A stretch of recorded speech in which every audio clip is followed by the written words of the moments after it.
Hello दोस्तों। तो आज हम शुरू करने वाले हैं विद्युत, जिसका नाम है इलेक्ट्रिसिटी। तो विद्युत धारा किसे कहते हैं?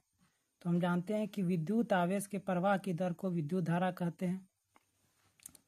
मतलब यदि किसी चालक तार में आवेश का ही प्रवाह क्या कहलाता है? विद्युत धारा। मतलब आवेशों के प्रवाह को ही विद्युत धारा कहते हैं। और आवेश का जो प्रवाह होता है वह समय के साथ में होता है। ठीक है। तो विद्युत धारा क्या होता है? चालक में प्रवाहित धारा, ठीक है, प्रति समय, मतलब आवेश बटा समय, I बराबर Q/T। इसका SI मात्रक एम्पियर होता है। जो विद्युत धारा है उसका SI मात्रक एम्पियर होता है। और इसके बारे में कौन बताया था? आंद्रे मेरी एम्पियर ने। ठीक है, फ्रांसीसी वैज्ञानिक था, वही बताया था। इसका मात्रक दिया था एम्पियर। अब पढ़ेंगे विद्युत आवेश।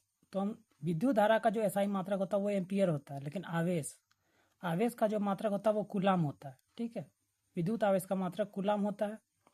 और हम जानते हैं कि एक इलेक्ट्रॉन पर जो कूलाम होता है वो 1.6 गुना 10⁻⁻19 होता है। 1.6 गुना 10⁻⁻19। इस प्रकार हम कह सकते हैं कि एक कूलाम आवेश प्रति सेकंड में कितना धारा देगा हमें? 1 एम्पियर। एक कूलाम आवेश प्रति सेकंड में हमें 1 एम्पियर धारा देगा। तो विद्युत धारा मापने के लिए, मतलब करंट, विद्युत धारा मापने के लिए जिस यंत्र का उपयोग किया जाता है उसे एमीटर कहते हैं। ठीक है, विद्युत धारा मापने के लिए जिस यंत्र का उपयोग किया जाता है उसे एमीटर कहते हैं। अब देखिए, ये विद्युत परिपथ है हमारा।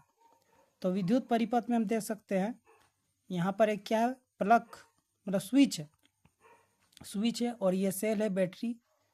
और यहाँ पर एक एमीटर लगाए हैं मापने के लिए, और एक बल्ब लगाते हैं। ठीक है, तो देखिए विद्युत धारा का जो प्रवाह हो रहा है वो किधर हो रहा है?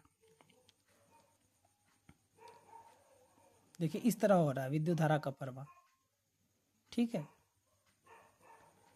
धन टर्मिनल से, मतलब आप कह सकते हैं विद्युत धारा का जो प्रवाह है वह धन टर्मिनल से ऋण टर्मिनल की ओर होता है, धनात्मक से ऋणात्मक की ओर हो रहा है। ठीक है, ये हमारा विद्युत परिपथ है।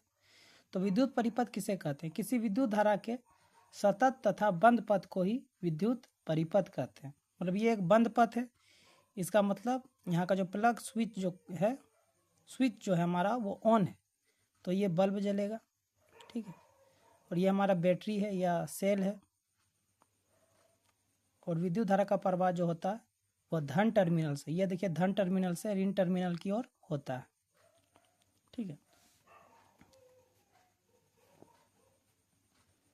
तो आशा करते हैं आप इन सब बातों को समझे हैं। अगले क्लास में हम पढ़ेंगे। धन्यवाद।